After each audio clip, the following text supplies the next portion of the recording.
Welcome back to my channel. তো আজকে আমি আপনাদেরকে একটি বাচ্চাদের নকশি কাঁথার ডিজাইন এঁকে দেখাবো।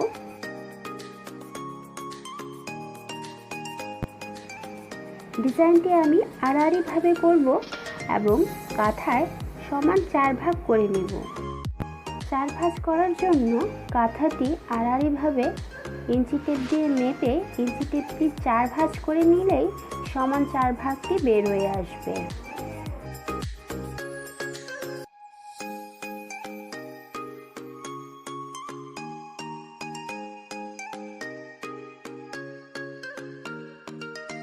চার ভাঁজ করার পর এক অংশ বরাবর একটি দাগ করে 4 বার 4টি অংশ দাগ করে নিতে হবে।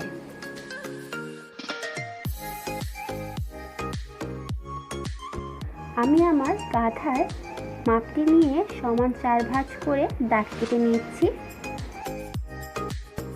কাঁথার সাইডে যে বর্ডারের অংশটি দেখতে পাচ্ছেন সেই অংশটুকু আমি মুড়িয়ে দেব। আপনারা অবশ্যই কাঁথাটি মুড়ানোর পরে তারপরে ডিজাইন এঁকে নেবেন।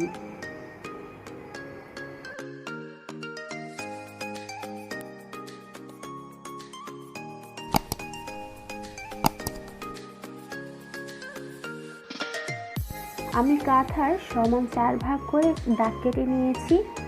এবার ভিতরে ডিজাইনের পালা।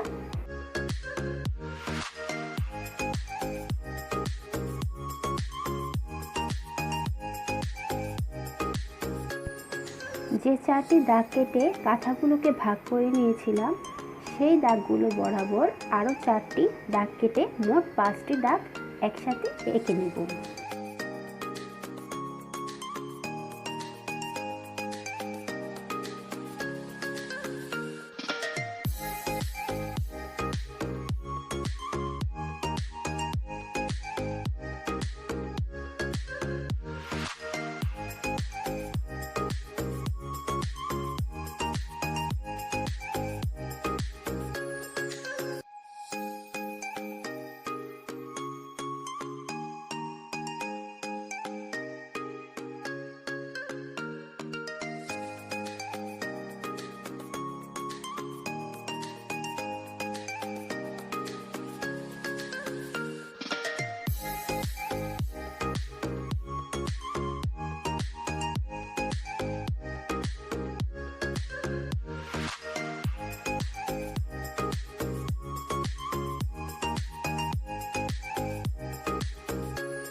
আমি ডিজাইনগুলো করে নিচ্ছি, আপনারাও ঠিক একইভাবে ডিজাইনগুলো করে নেবেন। খেয়াল রাখতে হবে কাঁথার কোণের যে অংশগুলো ডিজাইন করা হবে সেই ডিজাইনগুলো তুলনামূলকভাবে একটু ছোট হবে এবং মাঝখানের ডিজাইনগুলো একটু বড় হবে।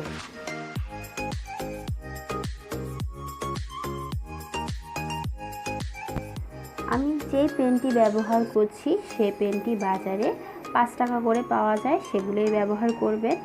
এবং পেন দিয়ে ড্রয়িং করার সময় অবশ্যই আলতোভাবে ড্রয়িং করতে হবে। যদি চেপে চেপে ড্রয়িংটি করেন তাহলে কিন্তু ডিজাইনটি সুন্দর আসবে না, বরং নষ্ট হয়ে যাবে।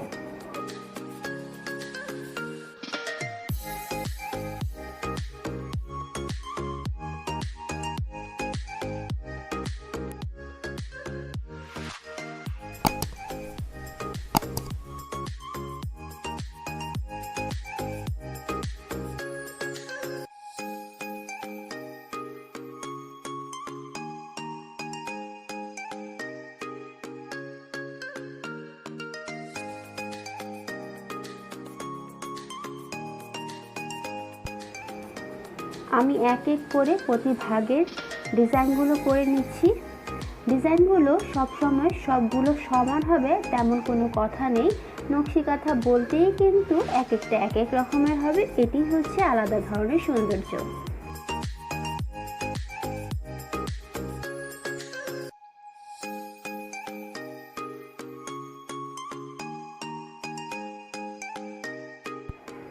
আমি যেভাবে ডিজাইনগুলো করে নিচ্ছি আপনারা ঠিক একইভাবে ডিজাইনগুলো করবেন। ডিজাইনগুলো এঁকে নিতে যদি আপনাদের একটু সমস্যা হয় তাহলে কিন্তু আপনারা অবশ্যই কাগজে এঁকে নেবেন, তারপরে কাঁথায় সেই ফুলগুলো তুলে নেবেন।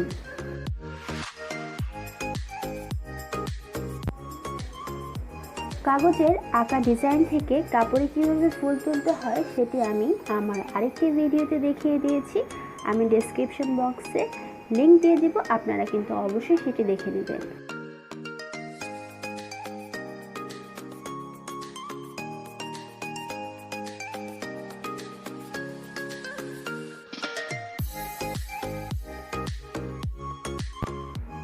আমার ভিডিওটি যদি ভালো লেগে থাকে তাহলে অবশ্যই কিন্তু লাইক করবেন, কমেন্ট করবেন এবং শেয়ার করবেন।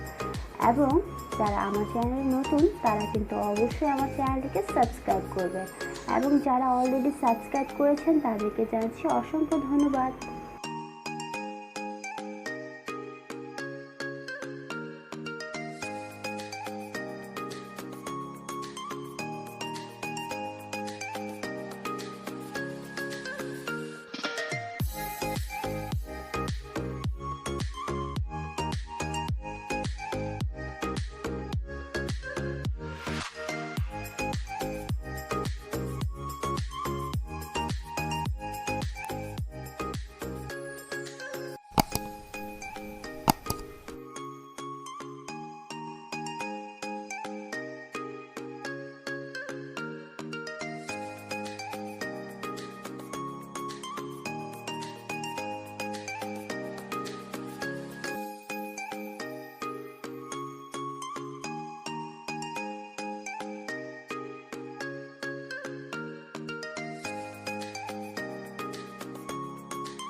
এক এক করে সবগুলো ডিজাইন কিন্তু একইভাবে করে নিতে হবে।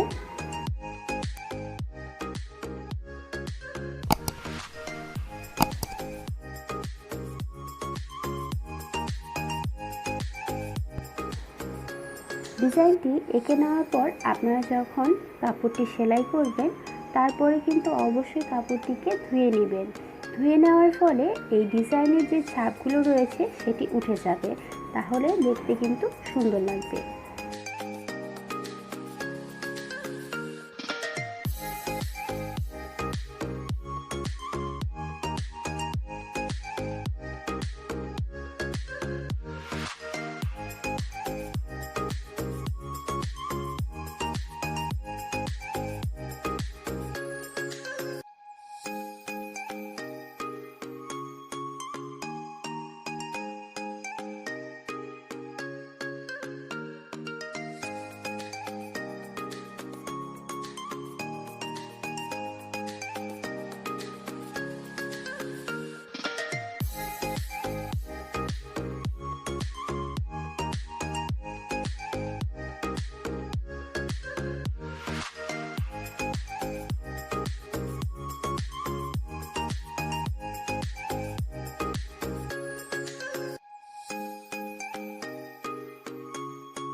আমার ডিজাইনটি আঁকা হয়ে গিয়েছে। আপনাদের সুবিধার জন্য আমি আরেকবার ভালোভাবে ডিজাইনটি দেখিয়ে দিচ্ছি।